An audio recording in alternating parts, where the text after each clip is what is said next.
Hello and welcome to episode 22 of Foreign Correspondence, a podcast about journalists. I'm Jake Spring, a foreign correspondent with more than 8 years' experience in Brazil and China. This is probably the obligatory part of the podcast where I talk about coronavirus and social distancing. I should have been out in the Amazon rainforest a bunch in these months, but now instead I have not left my house for about 3 weeks.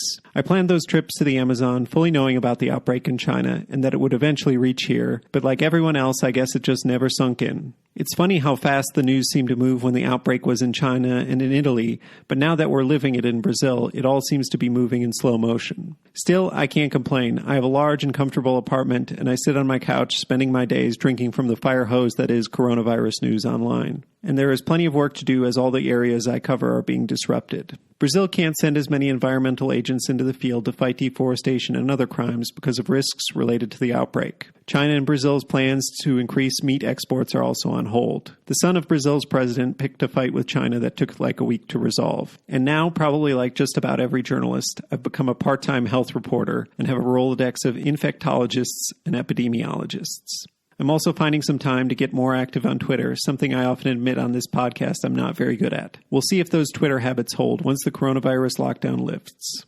Anyway, what better time to podcast than when you're stranded in your apartment? I'm lining up an exciting docket of interviews that hopefully you'll enjoy listening to as much as I am enjoying recording them. I realize I repeat the same format most every interview with some occasional diversions. If you have an opinion on what is or isn't working, or suggestions on who to interview, or any other feedback at all, please email me at foreignpod@gmail.com. Okay. This week's guest is Megha Rajagopalan, an investigative reporter for Buzzfeed based in London. Megha used to work at Reuters with me, but actually we met before I started working there. She's always been very supportive throughout my career, helping me when I went to Myanmar to do some freelance stories and encouraging me to apply for Reuters.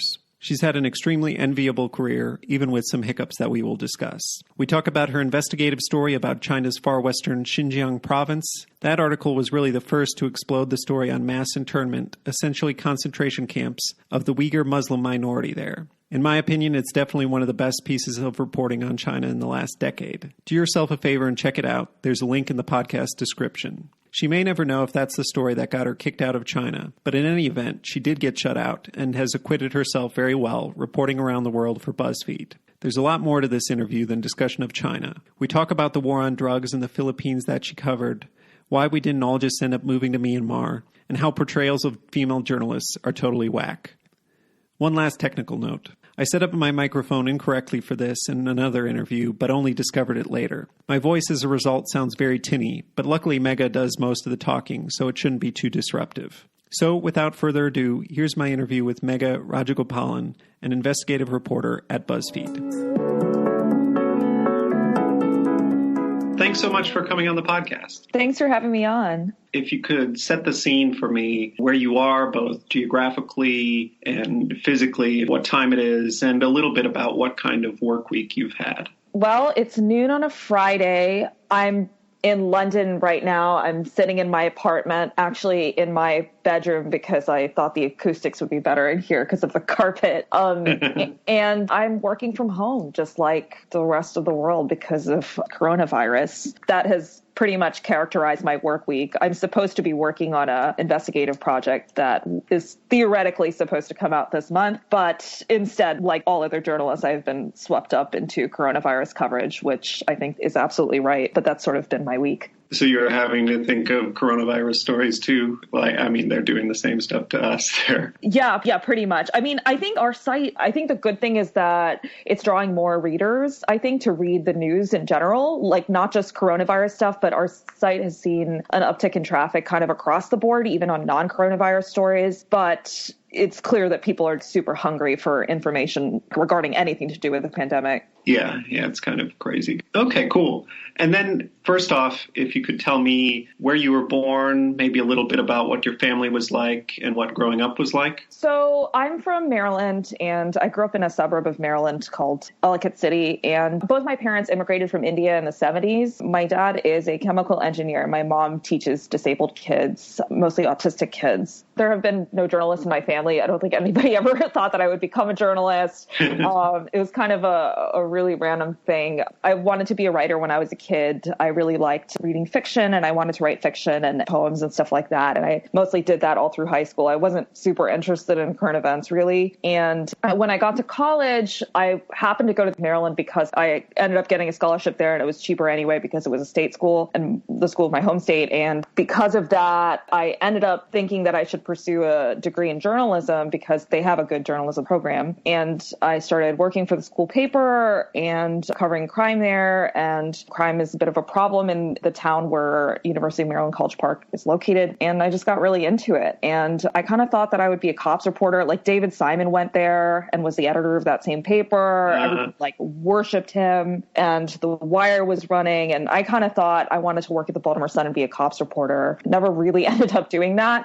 But I think the kind of spirit of that time was a lot about fact finding and holding the powerful to account and all of those things that student journalists love. And I think it was a good spirit to carry me into my days at Reuters, which is where we met. Right. So the first time that you wrote a journalistic article was in college when you joined the paper, or when you got into the journalism school, or what exactly pushed you to do that? I mean, it was a good school for it, but is there anything in particular that once you did it really got you into it, or? Yeah, I don't know. I mean, it sounds kind of stupid to say, but I wanted to be a writer, and I thought it was more practical to become a journalist than to try to write novels, which I guess in literal terms Sure. It is more practical, but I mean, it's not like a super practical profession, in terms of the state the industry is in. But that was sort of my thinking at the time. And yeah, the first news article I wrote was for the Diamondback, which is a school newspaper at Maryland. And I'm trying to remember what it was about. I don't think I could really say. It was like an accountability story. Actually, it was a scoop about something the university administration had done or something like that. And I remember when it was published, everyone at the paper was really happy about it because it was a bit of a scoop and it pissed off some people. I thought, this is kind of cool. I published something that uncovered something bad that somebody had done, and I pissed off people, and that's actually a good thing. That's kind of fun. So I kept doing it. And when you're a student, there's a sense of righteousness, especially because these are all adults that are running the university, and you're telling them that they're doing something wrong, and you're sort of able to do that from a position of minor power that is the student newspaper. So that was really appealing to me. And so before we move on from college, what do you make of a journalism school degree in retrospect? Would you recommend it to prospective journalists, and how did you find it? No, I would not recommend it. I always get asked this question. I'm going to get in trouble for saying this, but I don't think journalism school is necessary. It's very expensive, for what you're getting out of it, which is a really unstable career in an industry that does not enable people to pay back their student loans. I'm lucky because I did my degree at a public university with a scholarship as an undergrad. I did not go to a very expensive master's program at a private university, which a lot of people end up doing because either they want to make a career change into journalism, or they think it will enable them to build connections to get to kind of a higher level within the industry. And often it does do that. People come out of Columbia and similar programs with really good contacts, and they're able to go to a high level in the industry. But I think there's a problem when there's a gateway to the industry that's created by these expensive degree programs that not everyone can access. Even when there is funding given, there's a cost to taking a year out of working that many people cannot do. I think that the industry, it is, in addition to being a business, journalism institutions are a public good. They should serve the public good. And because of that, I think that it helps when journalists are sort of more representative of the public at large. And if we're cutting off people of lower income or from a background that doesn't enable them to go to journalism school, then it's kind of doing a disservice. And I think not all journalism institutions in the US, but at many of them, if you look around, it's very elite. People are mostly coming from the East Coast or the West Coast. A lot of them have degrees from elite universities. These things are not disqualifying or anything, but it does suggest that perhaps there's more diversity needed in the way that journalists are selected, I think, at the entry level. I get asked this question all the time by friends of mine who are my 22-year-old cousin is thinking about going to journalism school or even younger than that. And what do you think? Can you send them some advice? And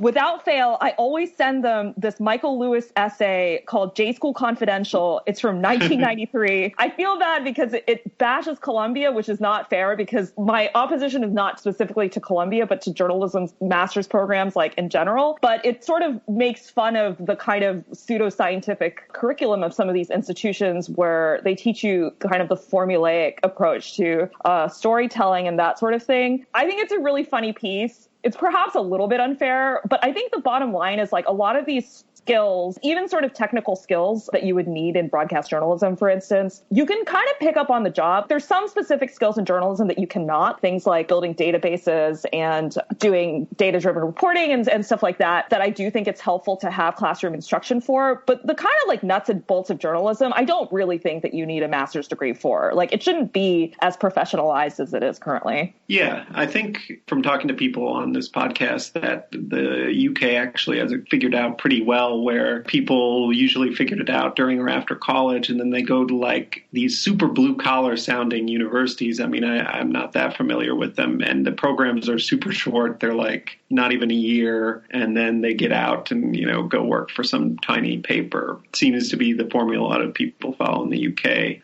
That seems a bit more accessible. I guess the other side is just like the demise of local journalism in the US. Like when I was graduating, I graduated around like 08, 09, and that was a time when people were still going to local papers, metro papers, and expecting to come out of those jobs and then move into larger newspapers. And like that was sort of the career path back then. That career path doesn't really exist anymore. I think that was sort of the last breath of that. And unfortunately, it's getting worse. So it sucks because a lot of people who went to perfectly good schools aren't able to access more elite journalism institutions. And that sort of, they don't really have the option necessarily of going to a local paper because that local paper either doesn't exist or it's not hiring anyone. Yeah, my first job out of school was at the Myrtle Beach Sun News. And I think like many people, I got in there and then realized a few months into it that path, like you said, didn't exist anymore, that, you know, I wasn't going to be moving up to the bigger paper, to the bigger paper, to the bigger paper till I get to the Washington Post or the New York Times. It just wasn't going to happen. How did it go for you when you graduated? I think, if I recall correctly, you ended up at ProPublica, but were there internships in between? How did that go down? So my first job out of college was actually, I did an internship at Time Magazine back when they had a big bureau in Hong Kong. And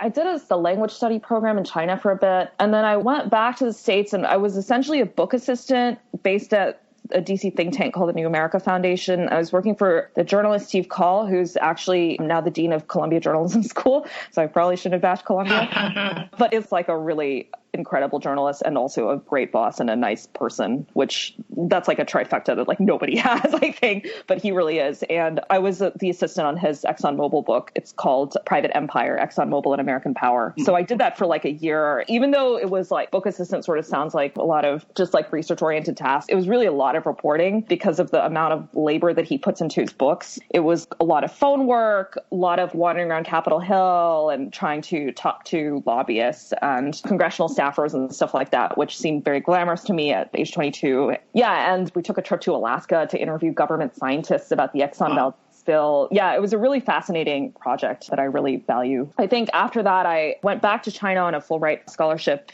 did some research, moved back, did essentially like a 6-month internship / blogging project at ProPublica, and then joined Reuters after that. Cool. Wow. So what was your Fulbright about, out of curiosity? I don't think I ever asked you that. It was actually, this was a different time. It was before the current president of China, Xi Jinping, took power. So it was about freedom of information laws in China, which nobody remembers were actually a thing, but they were a thing. And they existed in Shanghai, and there was sort of an environmental version of them. And the project was about sort of documenting how journalists and other people are using these laws and how they compare to their counterparts in the US and the EU. Wow, I'm amazed because that has to get through a Chinese committee to approve that too, but like, right? So I don't know for sure, but back then my impression is that it was a bit of a rubber stamp process. It was rare that you would get rejected. I kind of think that maybe now it wouldn't be the case, but I don't really know. And so you were working or interning at ProPublica in the U.S. and you just saw a listing for Reuters and applied, and that's how did you end up at Reuters in China? There was an adjunct at Maryland who I had actually never taken a class with, but he was an editor at Reuters in New York. And when I got back from China, I was just like spamming everyone that I had ever met and just trying to get a job. And somebody suggested that I cold email him. So I emailed him and I was like, hey, is Reuters hiring for anything? And he was like,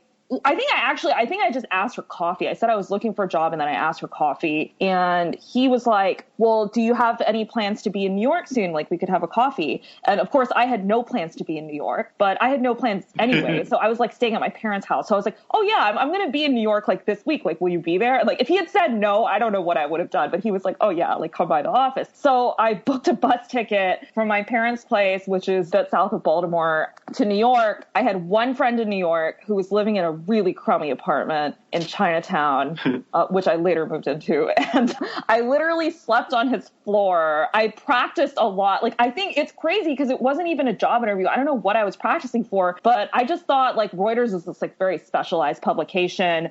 I think I had interviewed at like one of Reuters' competitors before and not performed very well because my financial journalism knowledge wasn't super great in college. So I read this book called The Bloomberg Way, which is about Bloomberg's style of reporting, which is Bloomberg's obviously a big Reuters competitor. And I practiced with my friend whose floor I was sleeping on, who was like a junior analyst at Goldman Sachs at the time. And then I like put on my only like formal outfit. I went to have this coffee, and then the coffee was of course extremely informal and he just wanted to chat. But then he was like, oh, there's this trainee program that you might be good for. You should interview for it. So he put me up for the program, which was great. And then the program, Jake, you did the trainee program too, right? Yeah, I did a couple of years later. Yeah, so you probably remember that it was a whole bunch of interviews. It was like 6 interviews or something like that. So I went through the whole process, and that's how I ended up there. Because there's also a similar program in the Americas, but I assume they looked at your experience in China and thought, oh, you would be a better fit for the Asia one? Yeah, that's pretty much exactly what happened. I think like I wanted to be in New York at the time, but I didn't have a good reason. I was like, oh, I just want to be closer to family or something. And they were like,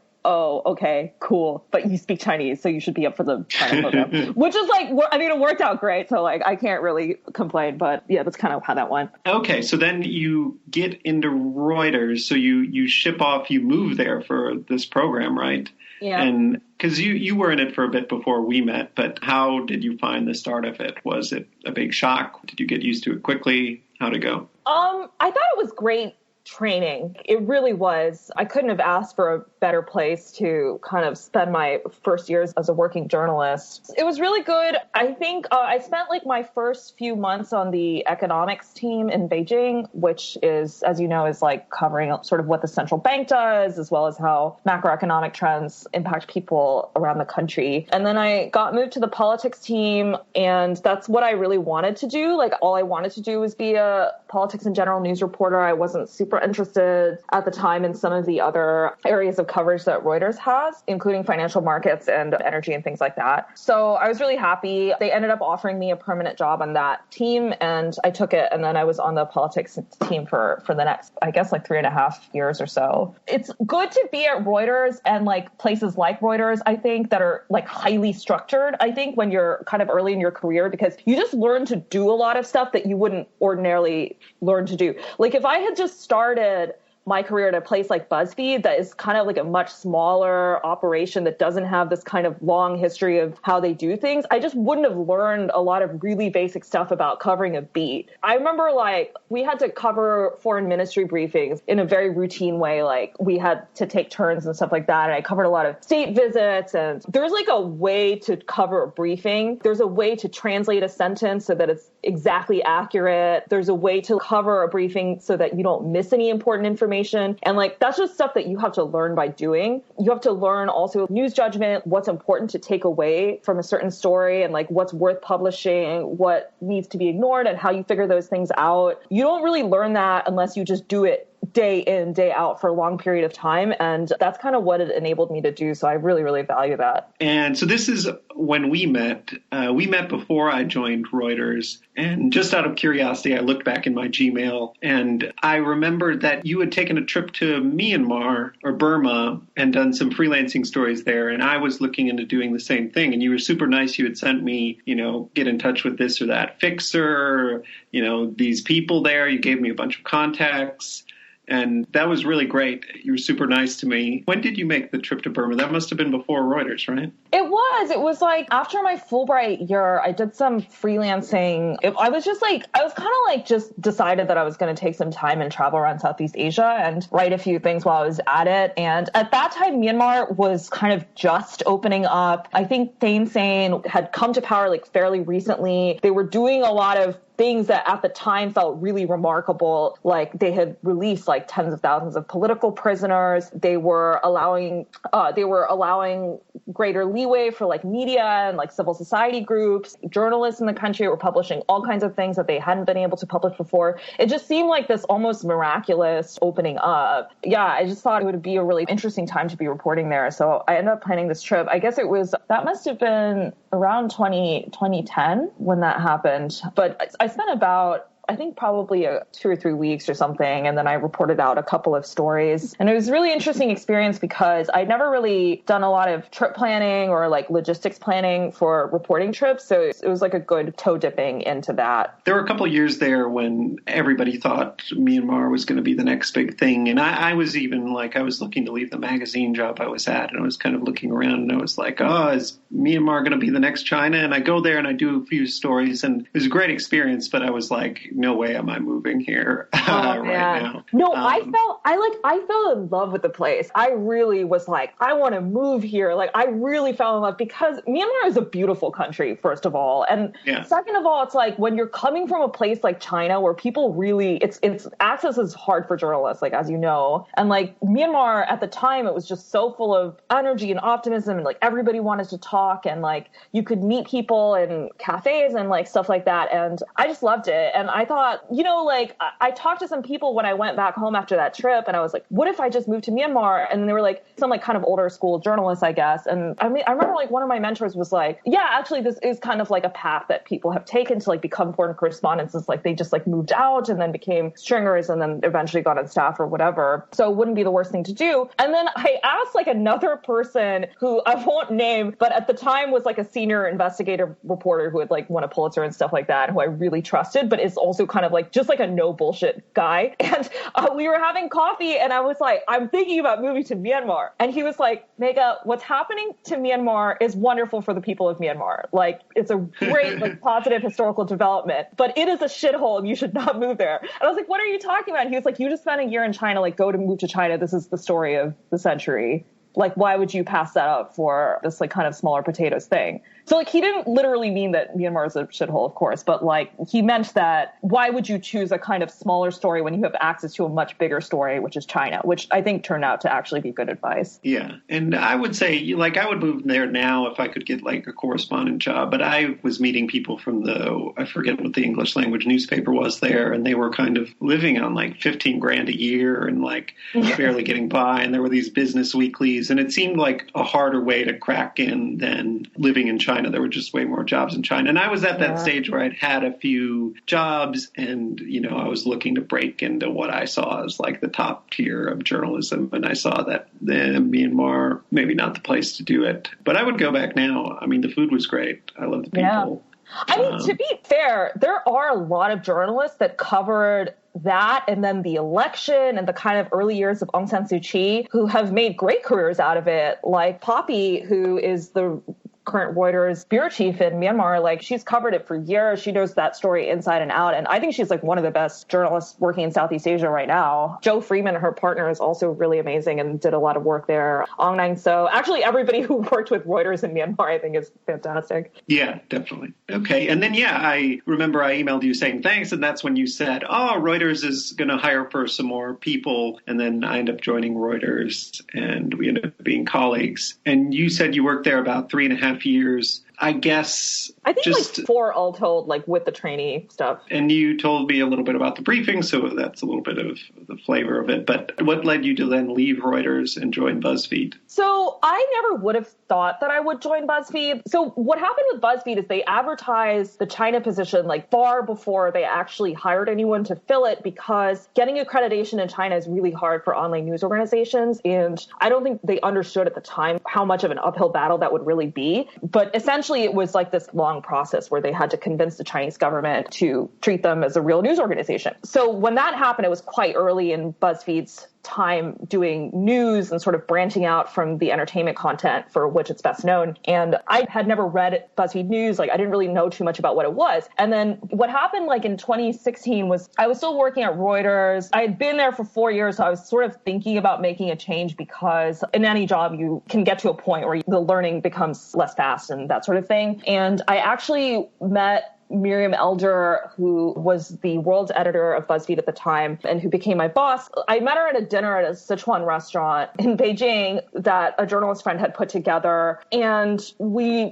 basically shared a taxi back to her hotel because my house was in the same neighborhood after the dinner, and sort of got to talking. And then I saw her again while she was there that week. She was on a recruiting trip for that China job. And she said a couple of things that really made me think about it. Like, the first was that they felt very optimistic about actually being able to get accreditation after all of the work that she had put in and that BuzzFeed's then editor-in-chief Ben Smith had put in. And the other thing that she said was just that they had a new way of looking at news. They were writing for a younger audience. They had the ability to put a lot of effort and time into stories that were worth it. So like, I really wanted to write like big investigations at the time. That's sort of what I wanted to do. And she had seen a couple of things that I'd written for Reuters and she had liked them. And she basically said, like, that's kind of what I want. Like, I don't want somebody who's going to come in and sort of rewrite what the wires are doing or do a lot of analysis and stuff like that. She wanted stuff that was going to break new ground or be really telling. Miriam has this thing that she always says. She says she hates stories that are about like a fishing village somewhere and then all of the young people have left the fishing village and there's only like old people left. And like, that's the feature.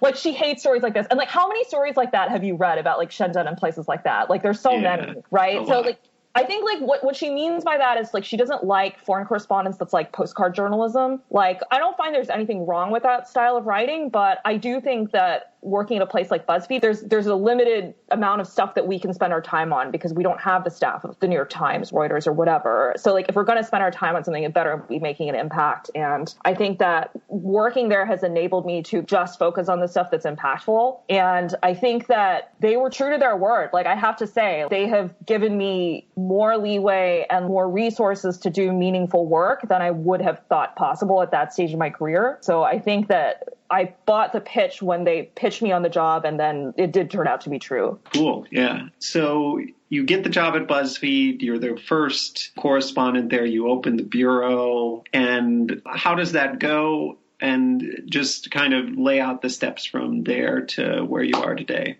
Right. So I got the job at BuzzFeed, and immediately, like, we knew that there was going to be a bit of a wait for the visa. I didn't know whether we were really going to get it or not. I was a little bit concerned about it. But then anyway, so BuzzFeed essentially didn't really have anyone in Asia at all around that time. Like, we had offices in Tokyo and Mumbai, but that was like a Japanese operation that was writing in Japanese for a Japanese audience, and then sort of the same thing in India. So on my team, I was really the only one. So we just made this decision that I was going to spend a few months reporting on Southeast Asia, like waiting for this China visa to come through, which, as you know, is a really like classic thing that happens to China correspondents when they're waiting for visas for months and months. So I ended up going to Thailand. I did a bunch of stories around Southeast Asia. And then after several months, I think around like 6 to 10 months, something like that, visa finally came through. And I moved back to Beijing and reset up, started thinking about stories to do. I think my first few months there was a lot going on with North Korea, and I ended up doing a lot of work on North Korea and stuff like that instead of China. So I don't think I really ruffled too many feathers in China around that time. And at that time, essentially the deal we had with the foreign ministry was that they would issue us 6-month journalist visas, which is a bit of a loophole because I guess this is what they say. I don't know if it's true or not, but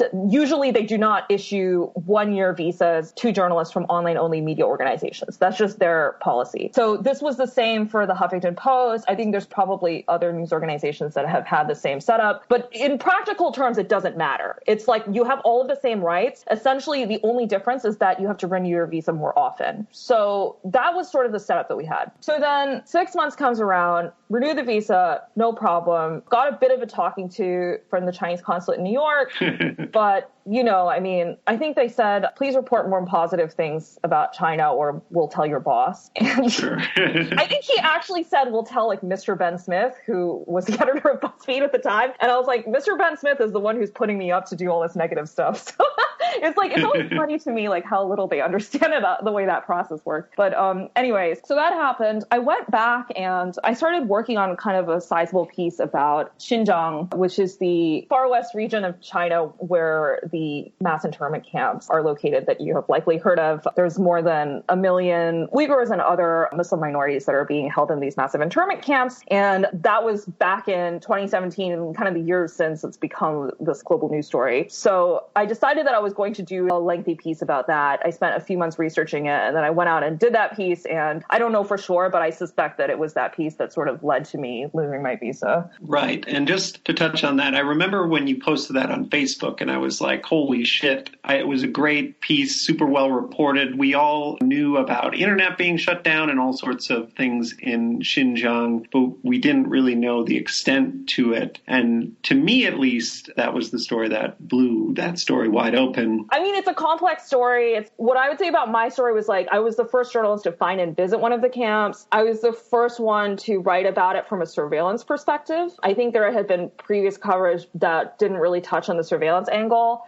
I will say the Globe and Mail also had a very good piece that was before mine. It was about like sort of similar themes, but not quite the same. It was sort of less about the surveillance side. But that piece was very good, did not get the attention that it deserved because the Globe and Mail is behind a paywall. I suspect that that's why, even though Nathan told me that it performed quite well on their site. Anyway, your story was a total bombshell. I don't know if you won any awards for it, but you should have. What happens after that? How quickly do you lose your visa? So it's weird. I guess to be clear, like, as you know, like when journalists lose their visas in China, it's very rare that they give an explanation. Nobody ever tells you, like, this is the thing that you did wrong because they want to maintain the level of plausible deniability. So essentially what happened was, like, the story comes out, I think I was like in the States or something, and then I got a call from someone who said that they were representing the Beijing government. They wanted to have coffee at the Mon Coffee. Yeah, Mon Coffee, like in near Sanlitun,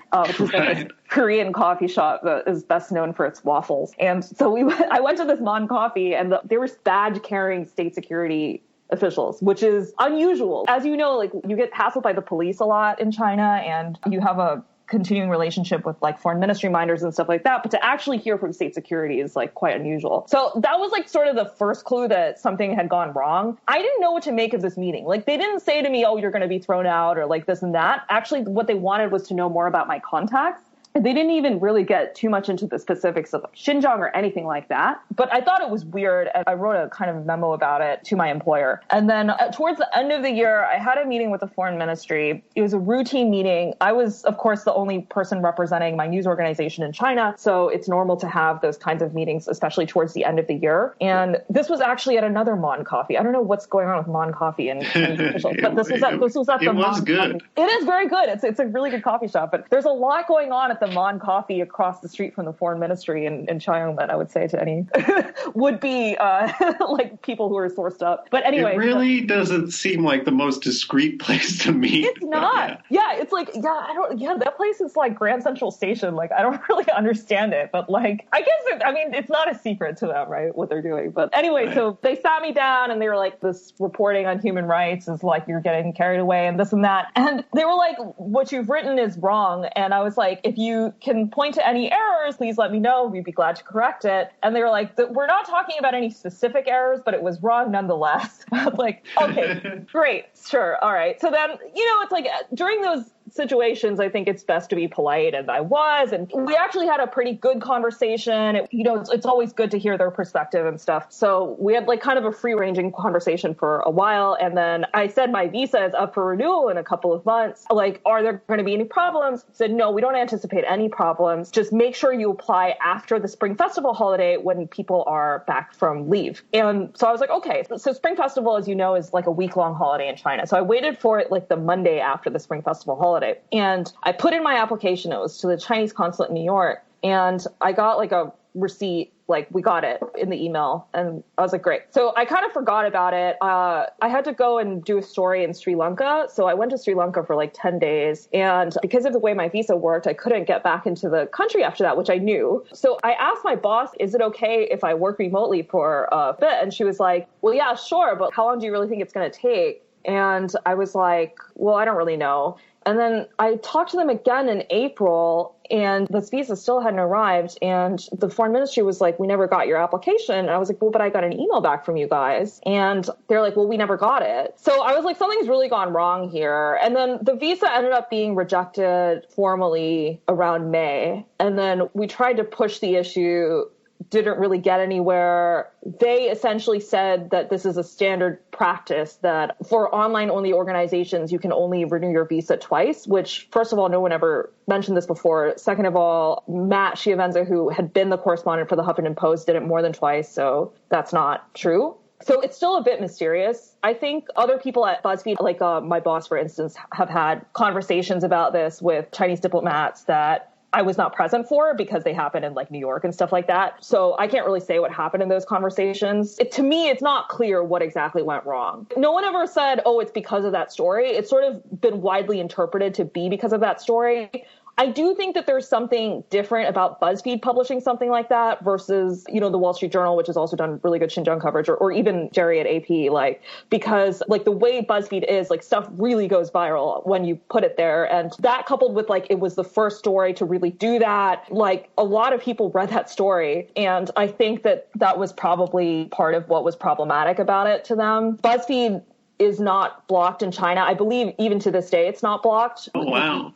Yeah, I mean, I think it's weird because the authority that blocks news websites is separate from the foreign ministry. So it doesn't always make sense what gets blocked and what doesn't. But regardless, people in China could have read it and probably did read it. So maybe that had something to do with it. But I mean, it's all just speculation on my part. Right. And so then what happens with your life after that? So essentially, I was kind of stuck outside of China, and all of my stuff was in my apartment in Beijing. And I guess the only person who had my spare key was my ex-boyfriend, who fortunately I'm still friends with. And he's a really nice guy because he was watering my plants while I was away.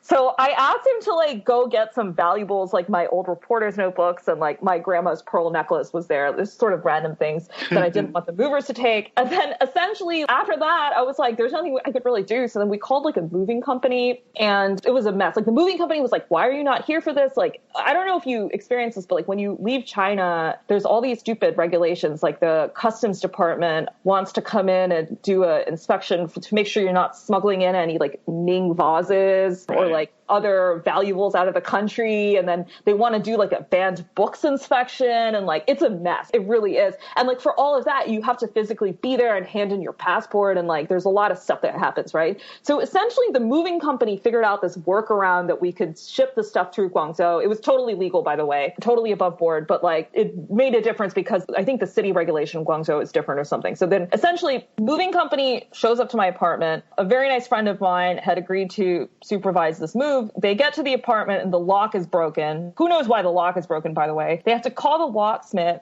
Locksmiths in China are not going to open your door unless you present a residence permit because they want to know you're not breaking into the apartment. So I ended up getting on a WeChat video chat with these movers. And then finally they get into the apartment. I'm on this chat with them. I'm telling them what to take and what belongs to the landlord. They wrap everything up. They send it to Guangzhou, sorted out all the other stuff. My landlady, fortunately, was an extremely nice woman who allowed me to extend my lease by a month and was extremely accommodating about all of this sort of stuff. So that was very lucky. So the stuff goes to Guangzhou. Meanwhile, I was in Australia working out of our Sydney office for what I thought was going to be a week or two, and it had gone on to like the Australian winter, and I had packed like one pair of jeans, and like, because I packed for Sri Lanka. Like, I mean, yeah, I had nothing. I had like a light jacket. And then, so I'm just sitting there waiting for it. And then like basically a few months go by. It gets to be about September, October. I get a notification. Like at that time, we hadn't figured out my next step yet because we were still kind of in this process. We were sort of hoping that I would be able to get back to China somehow. So we hadn't really decided. So I didn't know I was going to be moving to the Middle East. So essentially, I had the mover send all the stuff to my parents' garage in Maryland, which is like, yes, I'm an adult. Like, I don't know. But like, stuff like, yeah, like, so the stuff ends up at some like shipping warehouse in Baltimore. And I got a notification and I'm thinking, this is great. Like, I'm home free. Everything has gotten through. This is awesome.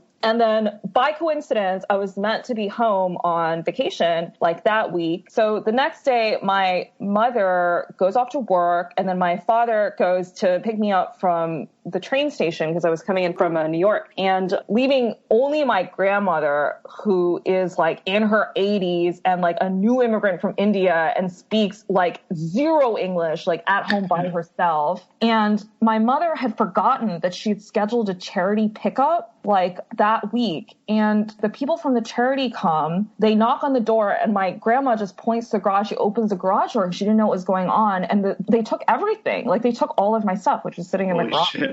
I know.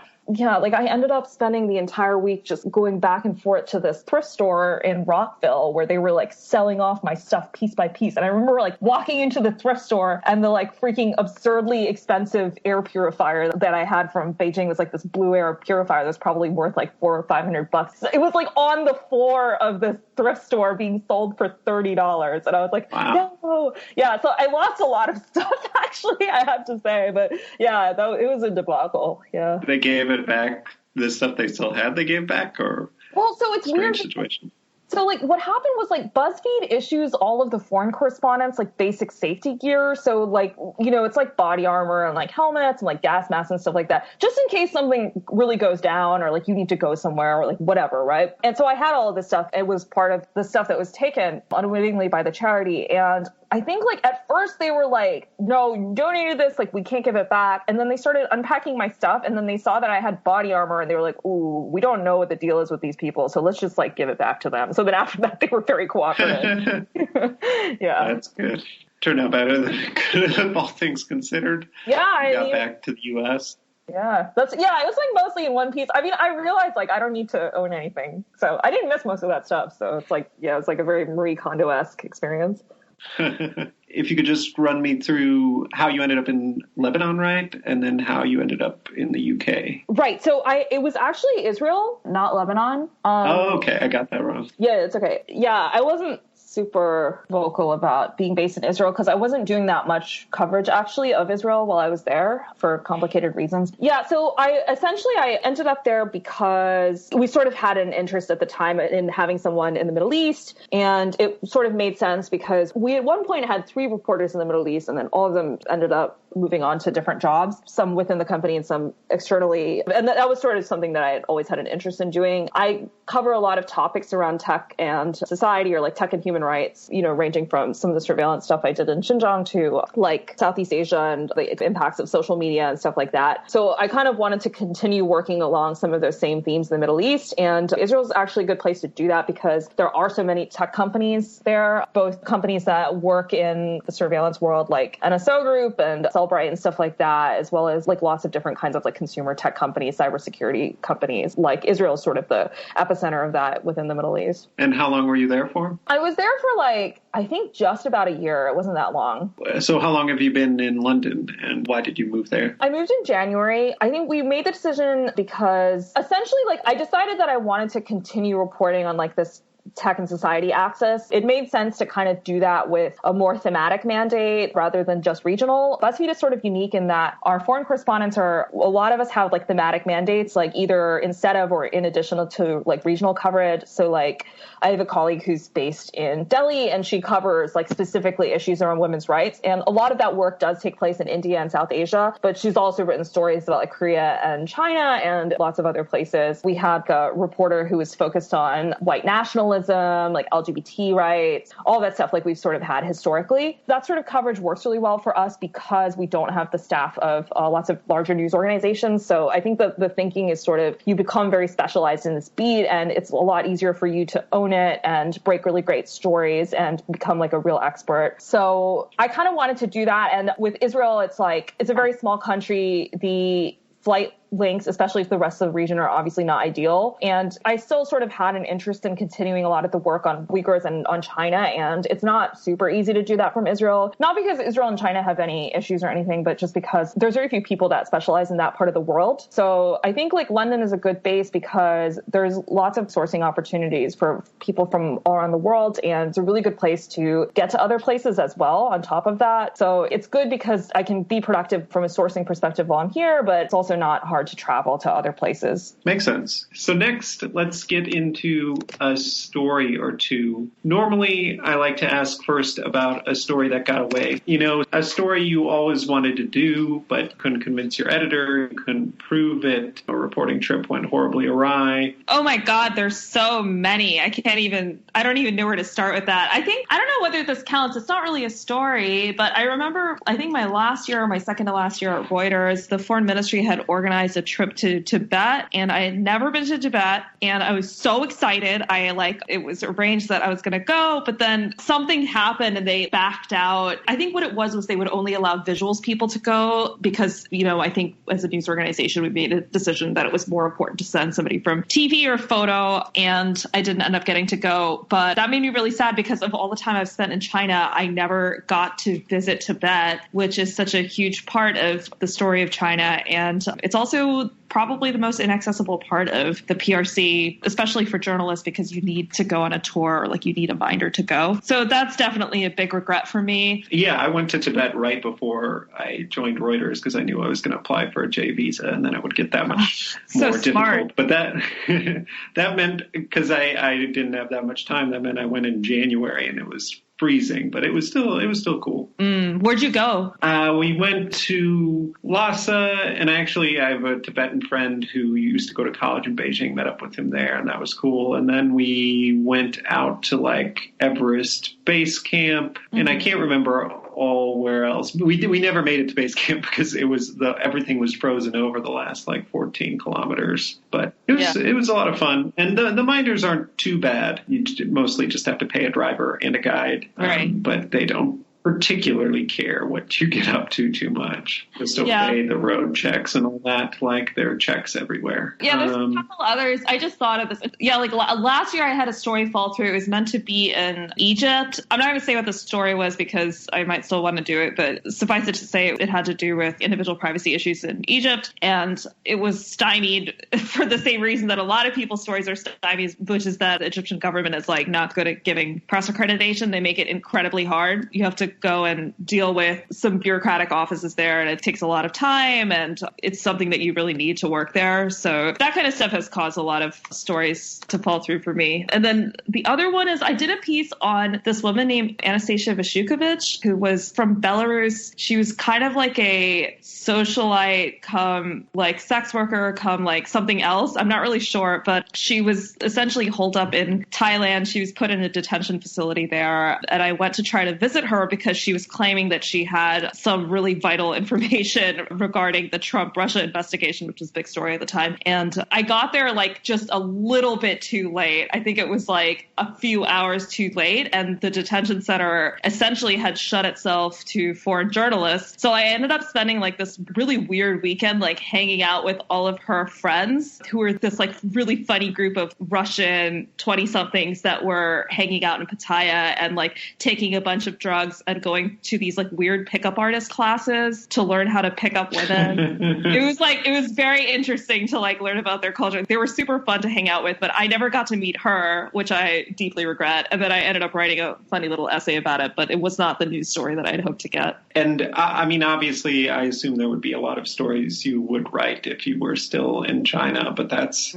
no longer an option. I was curious how you feel about being shut out of China. If now that you're out, do you wish you were still there, or now that you've shifted your focus, are you fine to be shut out of China? And do you think they'll ever let you back in? Will they ever let me back in? I'm not sure. Nobody ever said to me, you could never come back, or it was never like that. I think for everybody who has been through this thing of having their visa canceled or revoked, there's like a level of ambiguity. I always thought that I would be able to go back eventually, but then, the situation in China, even since I left in 2018, has changed significantly. It's a lot more hostile to foreigners. It's hostile to the U.S. in particular. Being a U.S. national, that's not something that I find it easy to ignore. Even if you look now in the news, like you'll see People's Daily implying that the coronavirus is something that was like an American plot directed at China. I mean, the People's Daily is the mouthpiece of the Communist Party. So that's pretty crazy. Like, I can't really imagine that happening even like a couple of years ago. It's like a very militant thing. And then if you look at what has happened with Michael Kovrig and Michael Spavor, who are the two Canadians that are now in prison, I believe, in China or in detention, I can't remember which, both of them have been sort of caught up in this larger diplomatic row between the U.S. and China. It seems to me that in both of the cases, the allegations against them are without merit. And even if there were any merit to it, we would never know because there's no due process in China and there's no transparency. So I think there's a lot of risk for people who have already gotten on the bad side of the government to then go back and work. I would be really concerned about going back to work. I think going back as a tourist to see friends and stuff would be a different story possibly, but I think it's a tough thing to predict. And I guess, like, do I want to be back? It's hard to say. I lived there for so long. I never really thought that I would be there for the whole of my professional life anyway. I didn't want to leave in the way that I did, of course. It was like actually pretty devastating. I do look back. It's been a huge news year for China between the Hong Kong protests, the kind of ongoing human rights abuses in Xinjiang, the economy, now the coronavirus story. It's just one thing after another. As a journalist, you always want to sort of be in the middle of a big story. So there's part of me that sort of thinks that I might have had something to contribute to some of those stories. But,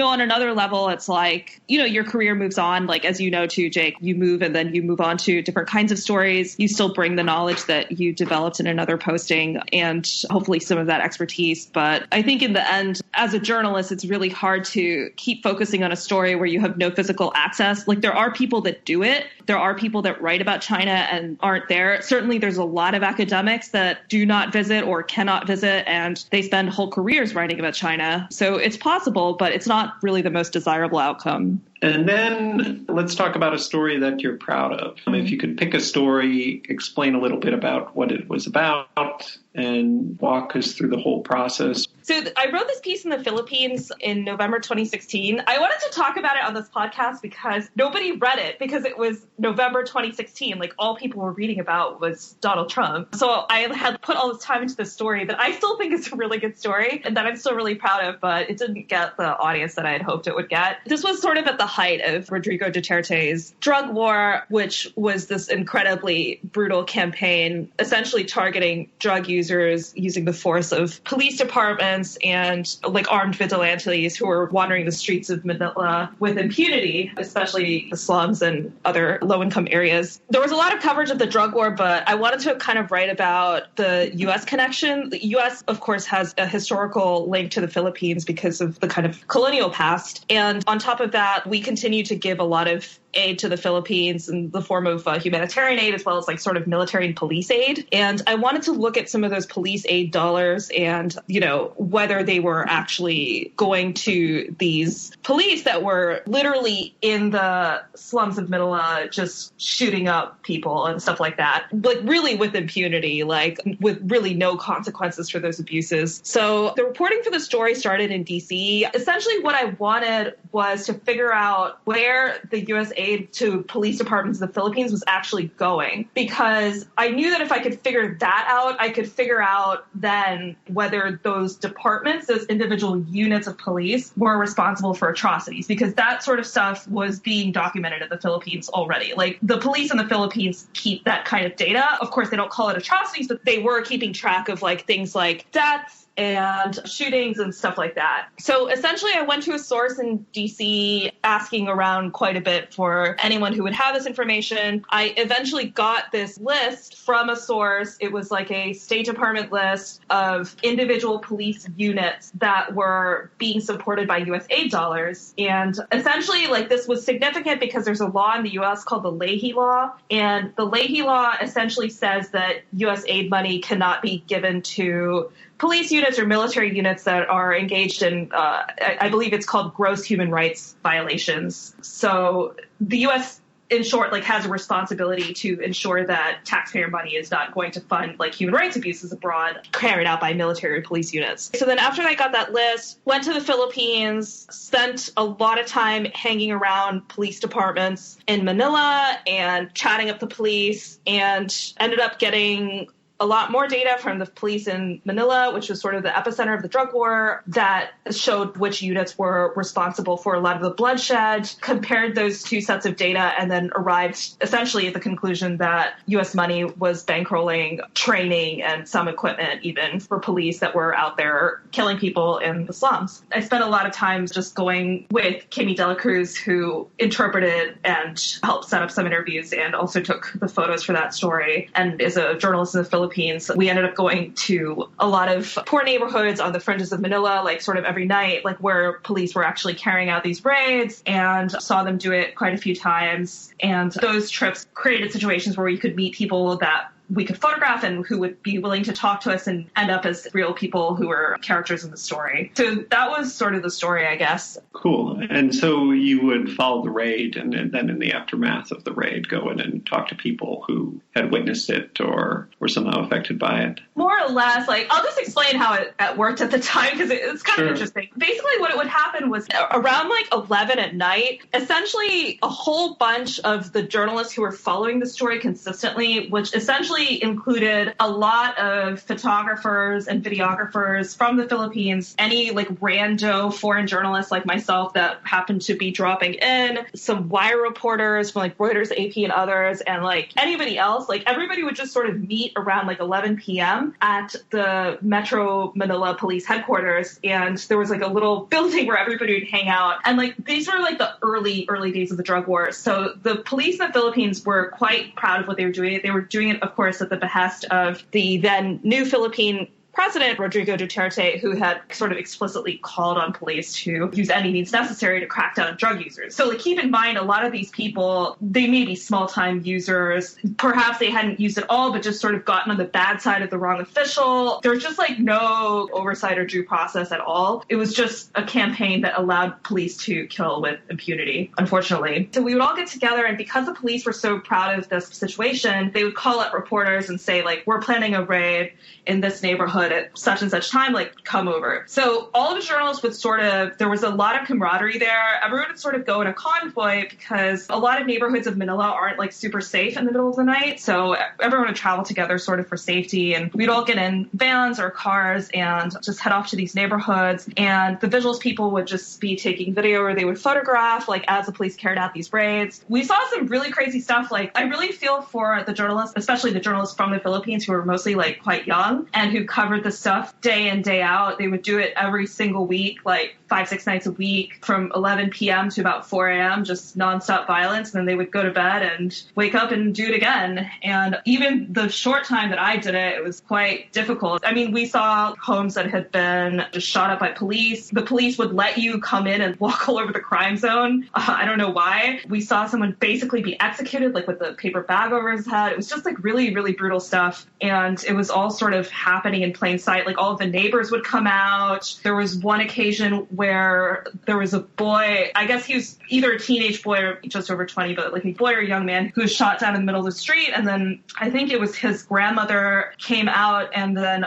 one of the journalists sort of had to inform her what had happened. And of course, she was absolutely distraught. It was complete chaos. It was just absolute chaos. And I'm really glad that I was able to get a lot of that detail into the story. Of course, I was not at all the first person to have witnessed any of this stuff, nor am I a specialist in that subject. But I think that if the story had just been one around data, if the investigation had just focused on this like U.S. involvement and sort of the data around it, it would have been kind of hard to read. Like, I think it really matters to have that human element in a story because people are able to follow stories a lot better. They're a lot more compelling when you can see the harm that is caused by some of this stuff. Like, the fact that the U.S. is enabling human rights abuses is meaningless unless you can really conceptualize what a human rights abuse really is, you know, how it really affects people who are innocent and their families and their homes, how people lose their son or their brother who is like the primary breadwinner in the home for essentially like no reason. Yeah, so I think both parts of that story were like quite important to me, and I think they both worked together to make the story work. After the story came out, the State Department ended up withdrawing a big aid package to the Philippine National Police.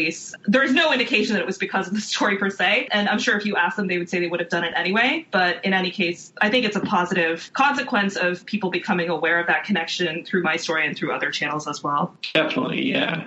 So the next part is more fast-paced questions. Do you feel ready? Yeah, let's do it. First question is, what is a must-read publication that you look at almost every day? God, I'm going to like conform to stereotypes and say Twitter. Like, I want to make 2 points. Okay, number one, social media is a publication. It's curated. Like, let's get over the notion that it's sort of a utility or something or just a conduit for information. It's curated by people and machines. So it's a publication. And also, I like Twitter because, yes, it's a cesspool, but it enables me to follow individuals based on their work, and I can follow them through different jobs and based on their expertise and their work, and that's, like, invaluable to me. So I love Twitter for that. And then what is a publication you read, listen to, or watch for fun that isn't for your job? I still love The New Yorker. I've been reading The New Yorker for pretty much since I was probably 15 or 16, and I'm obsessed with it, and I continue to love it. I just think it's always at a certain standard, and it's always like a wonderful read. It helps me learn about things that I wouldn't otherwise sort of have access to. So yeah, that's got to be mine, I think. And then what's the best journalistic piece that you've consumed recently? I'm not sure if it's okay to say a book, but I'm in the middle of, or almost at the end actually, of David Sanger's book, The Perfect Weapon, which is about the history of cybersecurity, basically from Snowden until now. And Sanger is, of course, a longtime national security writer for the New York Times. And I think this is maybe his third book, maybe even more. But it's a really, really excellent overview culled from like his years of reporting on that subject. And it just has all kinds of characters ranging from DC and Virginia, like all the way to Zhongnanhai in China and Russia. And it's just like a really good way to understand how the debates about cybersecurity and privacy especially have changed from the Snowden era until now. And then is there any particular subject matter you read into specifically that isn't related to your job?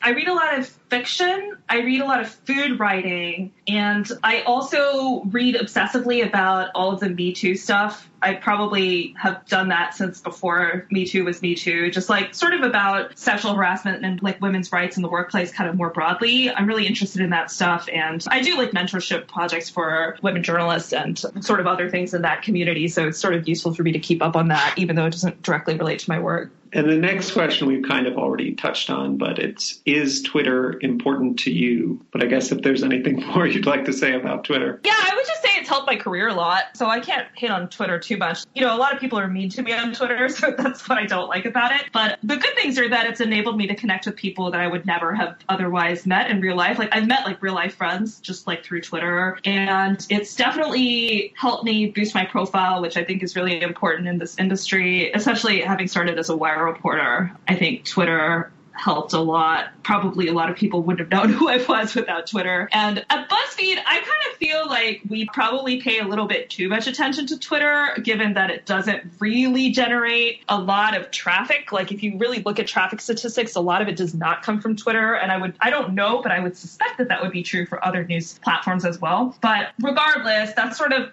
where a lot of the conversation in whatever you want to call it, like the U.S. intelligentsia, or among people that you would like to be your sources, is happening. So I think it's useful for that. Yeah, I would say I'm not great at Twitter, but I was going to mention that you taught me a valuable lesson about Twitter when we were once this was a long time ago, at Diaoyutai. We were covering some big formal event, and, you know, one of the handlers came up to me and he said, "Oh, would you like to ask a question?" And I was like, "Oh, yeah, definitely. Put me on the list."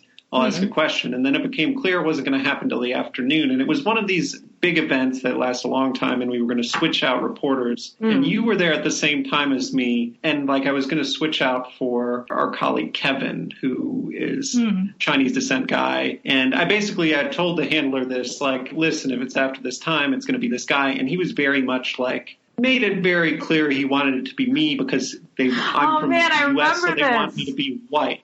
Yeah. Like, was the subtext. And I remember telling you this, and then, you tweeted about it. And it's something that, like, before that, it had never occurred to me that all these interesting things happen to us in China. Right. But I'm a little bit too much of a literalist sometimes when it comes to Twitter, and it doesn't, like, I need to, like, look more broadly about the stuff I tweet about. And, of course, people find that sort of stuff outrageous and very interesting. And, I mean, it is outrageous. Actually, it's funny. Like, I learned that from Mike Forsyth, who is an amazing journalist, but also is amazing at Twitter. I remember we were covering some briefing at the defense ministry in China, and it was like we went in the room and the chairs had these hideous lace doilies on them. They were so ugly. And like, you would never think, who would care about this, but then actually not a lot of people get to go to the Ministry of Defense in China. And some people might be curious about what it looks like inside, and that's not worth a story for sure, but is it worth a tweet? Probably yes. And he tweeted a photo of it and people just loved it. It was this little peek inside. And I was like,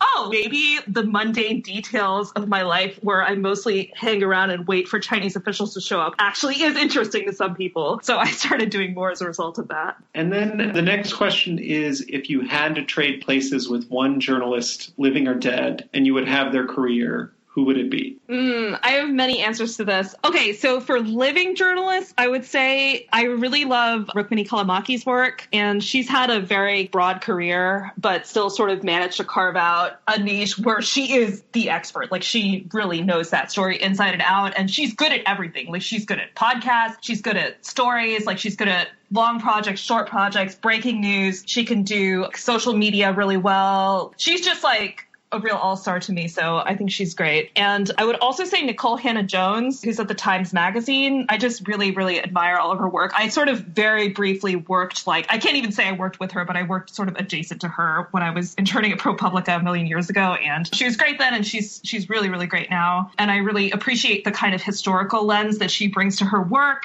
and how she doesn't maintain this silly pretense of objectivity in a way that some other journalists might. Like, not to say that she's not objective, but like, she doesn't try to be neutral, I think, about the work that she's doing. I think she sort of sees it as a cause, and I think that actually that's done a lot of good for the work, because it sort of created a sense of urgency around issues that might otherwise be written off as a historical wrong and not really worthy of the current news cycle. And she's really done a good job in repudiating that and doing it in a really rigorous evidence-based way. So I super admire that. She's known for covering issues facing African Americans writ large, but she's sort of best known for her work documenting school segregation in the United States. But she is now currently doing this big project at the Times Magazine around slavery and legacy of slavery, which I think is really amazing, because it's, of course, something that I think the U.S. has not even begun to reckon with fully. And I think her project is part of that, which is great, and kind of one of the most prestigious magazines in the country. It's really awesome. Sure. And Rukmini Callimachi is known for her coverage of ISIS, although, like you said, she's had a long career, and she did that podcast that the name escapes me. It's a Caliphate, I think, yeah. And then dead journalists, any come to mind? Yes. I love John Hersey,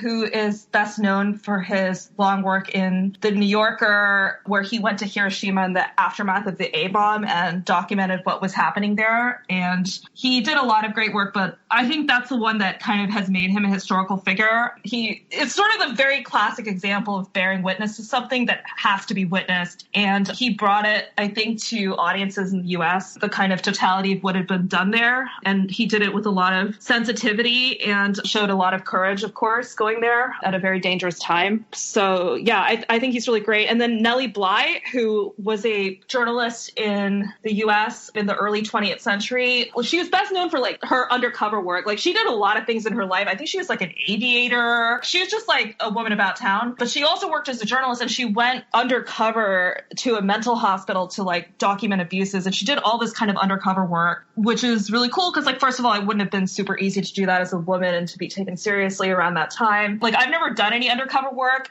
Of course, like, the ethics of it are hotly debated in our industry, but I always thought it would be fun to do. And like, it's a really cool way to document like worker abuses in particular. You know, like Mother Jones publishes a lot of work like that. And it's interesting because you get to details of sort of the lived experience of workers in a way that you could really never do if you were just doing things like interviews with workers and stuff like that. There's so many examples of that. Like, there's like Barbara Ehrenreich's work, Nickeled and Dimed, which isn't exactly undercover, but she sort of lived the experience of a minimum wage worker. She tried to. There's like the Wall Street Journal ages and ages ago had like a undercover story, I believe, about like oyster shucking. There's so many examples, but I think she's like the godmother of that school of investigative journalism, which I think sort of persists today. Yeah, I remember the Wall Street Journal won a Pulitzer a long time back at this point about chicken processing plants and things, where the reporter went in and submitted his application, and he put that he worked for Dow Jones on his resume, but it was a chicken factory and nobody paid attention. So right, they gave him a job. That. Yeah, so amazing.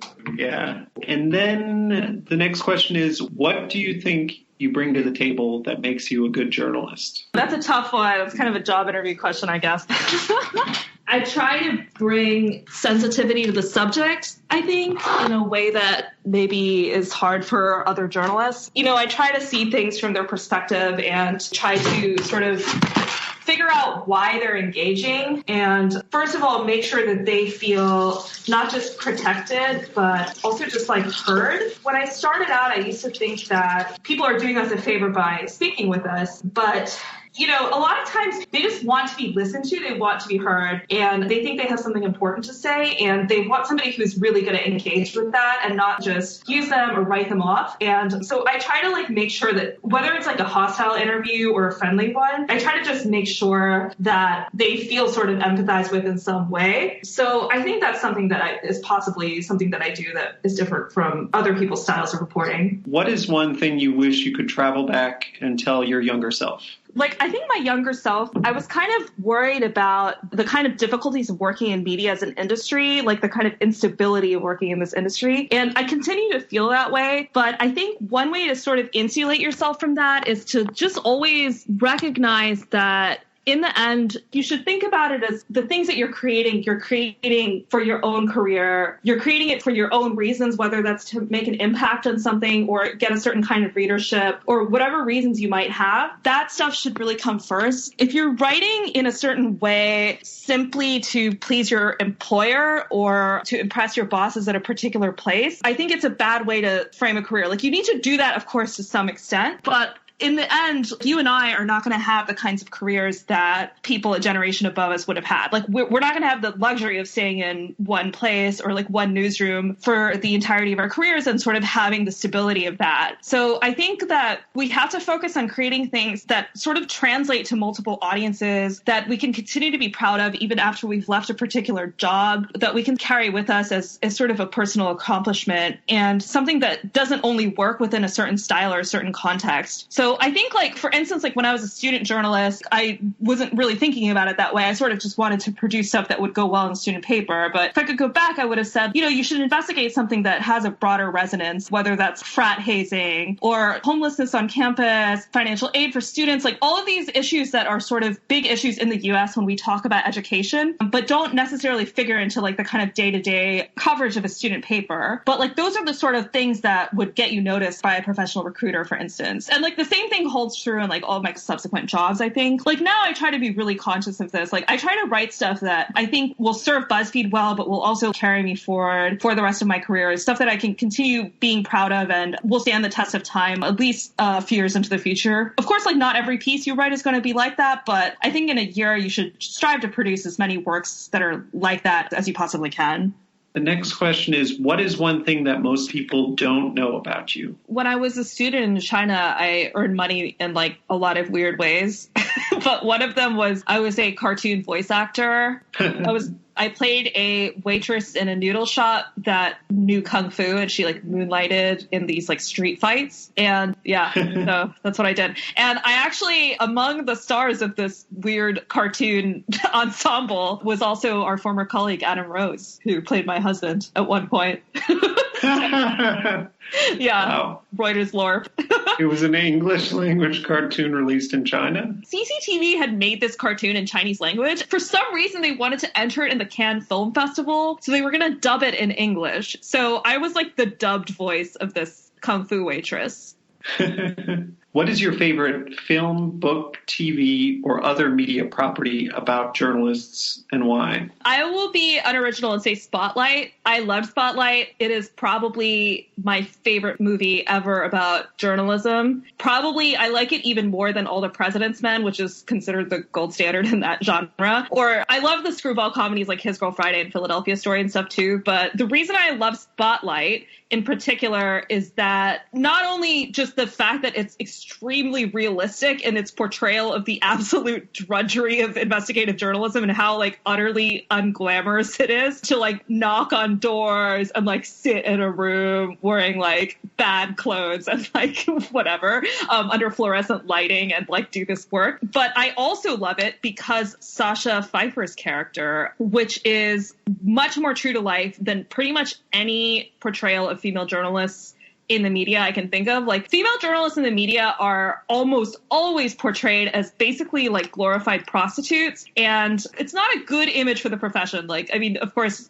no shade to sex workers, but it's not right to portray female journalists as essentially exchanging sex for information. And like, there's so many examples of this, everything from House of Cards to Thank You for Smoking, like just like zillions and zillions. And like, the thing is, you think that people don't take this stuff seriously because it's Hollywood, but they really do. Like, I can't tell you how many times people have asked me, even sources, you know, people who have been to college, people who seem to be smart about the world, maybe people who should know better, right? Will say like, but it's really like that, right? Like tell the truth. You know, it discourages young women from going into the profession. It encourages sources to sexually harass female journalists, which happens all the time, by the way. And it's something that we never talk about in the industry because it's like, there's no good fix for it. It encourages all of the stuff that we saw around Me Too, where young women journalists are mistreated within their own workplaces. It's just an incredibly toxic part of the way our culture talks about female journalists. And I really appreciate that Spotlight reflected the reality of the Spotlight team at the Boston Globe and portrayed the woman member of that team in an incredibly accurate way and showed, you know, the totality of like the hard work that she did and how much she contributed to that story. And it was just like a real breath of fresh air. And then the last question is, qualifications aside, if you couldn't be a journalist, what job would you do? If I had the brains for it, I would love to be a doctor or any other kind of medical personnel, like working like in aid work, basically, like development work or aid work. I like the idea of you're helping vulnerable people, but in a very like tactile way where you can see the kind of results of your labor in a direct way. We don't really get that with journalism too much. So that's really appealing to me. And if qualifications were a factor, I would probably still say like aid work in some capacity, I think. Cool. That's a good answer. Okay. Well, how do you feel about everything? Is there anything you think we didn't touch on we should have in the interview? No. Yeah, talked about a lot. So thanks so much for doing this. I know it took a bit of time. No worries.